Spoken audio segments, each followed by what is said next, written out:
और उन्होंने इंग्लिश में फर्राटेदार ऐसा कुछ बोला, तो हमें तो कुछ पल्ले पड़ा नहीं। पता किया कि ये कौन है, तो कि आप जिसके कार्यक्रम में आए उनकी दादी है। हमने कहा हम कौन सी दुनिया में जी रहे हैं यार, इनकी दादी इंग्लिश बोलती है यार। हमें खुद को पवन जी कहते हैं, उस तरह से इंग्लिश आज भी नहीं आती। हाँ, चारों तरफ दौरे हैं और कहीं भी ये संभावना नहीं है कि गाड़ी चली जाए वहां तक, ठीक है, कोई संभावना नहीं है। और वहां पे पानी की जो व्यवस्था है ना, वो भी ऊंट के द्वारा की जाती है, पखाल के ऊपर डाल के, ठीक है। इन सबको पता है। पखाल के बारे में कितने लोगों को पता नहीं है, वो हाथ खड़ा करो। लिखता था, राइटिंग है वो मेरी आज भी बहुत शानदार, मैं मानता हूं इसको कि ये मैं बहुत भाग्यशाली हूं कि मेरी राइटिंग बहुत शानदार है। इंग्लिश में मेरे को कोई ऐसी राइटिंग अच्छी नहीं आती थी। आज कर्सिव लिखता हूं, जिस तरह से अंग्रेज लिखते हैं ऐसी ऐसी अंग्रेजी मैं भी लिखता हूं। अब मैं ज्यादा तो इतना लंबा वक्त आपका नहीं जाया करूंगा, क्योंकि स्टोरी ऑलमोस्ट मेरी सबको पता है। ऐसा कोई है जिसको मेरे बारे में ज्यादा पता नहीं है? अच्छा, और भी है क्या? चलो ठीक है, सुना देते हैं। तो मैं ज्यादा वक्त नहीं बताऊंगा, जस्ट 5-7 मिनट में। स्टोरी इस तरह से है कि देखो, ये जो मैं स्टोरी सुना रहा हूं आप सबकी भी है, काफी लोगों की। यहां मैं कह सकता हूं कि 60% लोगों की मेरी स्टोरी और आपकी स्टोरी मैच करेगी, है ना। वो इस तरह से है कि मेरा घर आज भी एक गांव से बहुत दूर, लगभग टीलों के बीच 5 किलोमीटर दूर है। गांव से 5 किलोमीटर दूर धोरों के बीच में चारों तरफ धोरे हैं। हाँ, चारों तरफ धोरे हैं और कहीं भी ये संभावना नहीं है कि गाड़ी चली जाए वहां तक, ठीक है, कोई संभावना नहीं है।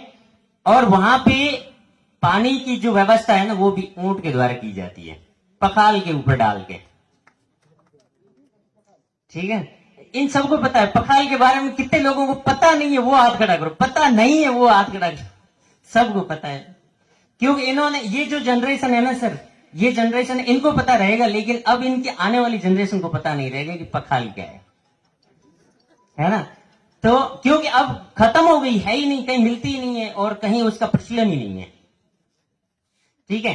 तो इससे पहले मैं एक किसी मेरे साथी ऑफिसर्स के वर्ड में कहूंगा, हम किसी कार्यक्रम में गए थे और हम खाना खा रहे थे, तो उनकी दादी आई, जो हमारे साथ ऑफिसर है उनकी दादी आई, और उन्होंने इंग्लिश में फर्राटेदार ऐसा कुछ बोला, तो हमें तो कुछ पल्ले पड़ा नहीं। पता किया कि ये कौन है, तो कि आप जिसके कार्यक्रम में आए उनकी दादी है। हमने कहा हम कौन सी दुनिया में जी रहे हैं यार, इनकी दादी इंग्लिश बोलती है यार। हमें खुद को पवन जी कहते हैं, उस तरह से इंग्लिश आज भी नहीं आती। गजब। तो स्टोरी यूं है कि परिस्थिति में ज्योग्राफिकल पूरी तरह बता दूं, जिस तरह से आंसर में लिखते हैं ना, टॉप मतलब किस तरह से आंसर राइटिंग करते हैं उस टाइम लिखते हैं, तो ये तो ज्योग्राफिकल अवस्थिति है कि मेरा घर कहां स्थित है। दूसरी बात कि जब मैंने 10th की तब भी मुझे पता नहीं था कि मेरे को करना क्या है। स्कूल आते थे, हाजिरी चढ़ाते थे कि हाजिरी हो गई, ठीक है। अब पहले तो ये था, पीटीआई जी आने से पहले तो ये था कि बस्ता उठाएंगे, सीधा बाउंड्री बाहर होते हुए सीधा घर, ये काम करते। और बीच में रमता सीकुड़ी, 4 बजते ही पास ठेठ डोनी स्कूल आके पढ़ना आए टाबर। लेकिन घरे भी जाते ही डेना आई कि जान गुनोला भेजना कोई, या फिर हियाड़ेगा तो हमें मौसम में बिल्कुल हिलारिया चुगाने को, पोट एक मो बेटा हिलारिया चुगाता। तो ये होता है कि यार हमें जान पढ़ो, और जान कहता हमारा होमवर्क करना है, थोड़ा होमवर्क क्यों करना भाई, ठीक है।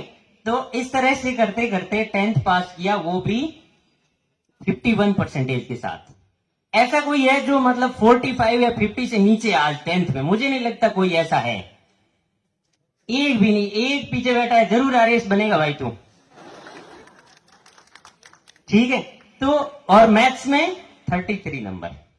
चलो अपने तो भविष्य बर्बाद, खत्म, कोई मतलब नहीं है। और सपना ये था ट्रक ड्राइवर बनेंगे, और भाई ऐसे पता नहीं गैर तक आज भी क्रेटा लिए, लेकिन आज सही ढंग से वहां तक नहीं पहुंचता पैर। लेकिन सपना था, सपने को तो कौन भुला सकता है। और उसके बाद में चलो कि अब क्या करना है, बाड़मेर आ गया, हॉकर का काम किया। हॉकर में आज कम लोग समझते हैं कि हॉकर क्या होता है, या अशोक जी होंगे उनको पता है। अखबार फेंकने का काम नहीं, वहां जाकर घर घर पूछना कि आपके अखबार आता है कि नहीं आता है, उसकी एंट्री करके वापस जमा करवानी।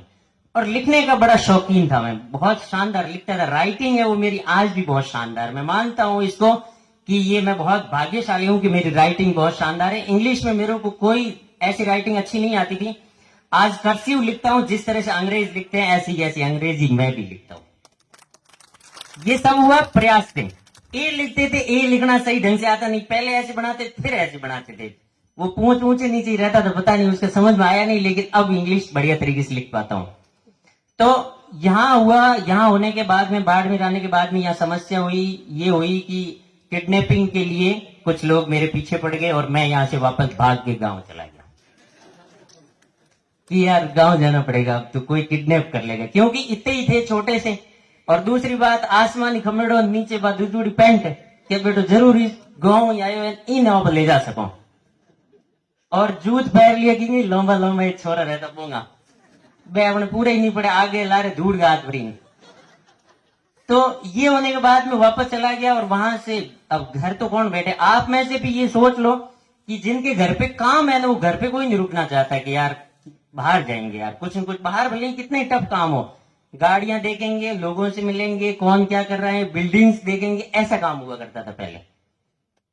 और दूसरी आदत होती थी कुछ न कुछ पढ़ते रहना, बिना मतलब का पढ़ना, कुछ भी कोर्स वाली किताबें अच्छी नहीं लगती थी, दूसरी कहीं से अखबार लेके आ जाओ वो पढ़ लो, या फिर हमारे और पड़ोसी के ऐसे घर वालों की लड़ाई होती रहती थी, तो वहां से अखबार उड़ के आ जाता था कहीं न कहीं, अन्नो में अड़ूड रहता, मैं पढ़ लेता कि आज कहीं न कहीं हो। और दूसरा साथी था, वो सबसे बढ़िया था, वो मेरा था फिलिप्स का रेडियो, कि क्या चल रहा है क्या नहीं चल रहा है, रशिया, इंडिया, अफगानिस्तान, मध्य एशिया, ये सब पता था, टिप्स ऑन टिप्स, कि कुछ भी पूछ लो बता देते थे कि आज स्ट्रेटेजी क्या हो रही है। और अनपढ़ बच्चे होते हैं ना, उस तरह से हम भी, जैसे आप भी कभी कभी इंस्टा पे देखते होंगे, कोई भी बात करता है उसके बाद में इंग्लिश के वर्ड्स सेट करके मेम्स बना के भेजते हैं कि ये गांव की महिला है, वो अमेरिका और रशिया के बीच में क्या बात हो रही है उसके बारे में बता रहे हैं। ऐसे हम भी करते थे। ऐसे करते करते 11th वाला सेट करना था कि अब पढ़ना है कि नहीं पढ़ना है, भर्ती कर दिया। सवाऊ पदम सिंह आप जानते होंगे, आधे से ज्यादा जानते हैं, कि स्टाफ नहीं था, एक स्टाफ में थे वो भी 8वीं स्कूल के मार साहब थे, और व्यवस्था ये थी स्कूल जाओ वापस आ जाओ, हाजिरी हो गई बस ठीक। ये कमी स्कूल की नहीं थी, ये कमी थी कि वहां स्टाफ नहीं था, प्रॉपर वे नहीं था पढ़ाने का, और प्रिंसिपल नहीं थे, तो हम वहां आ जाते वापस, क्रिकेट खेलते और घर आ जाते। और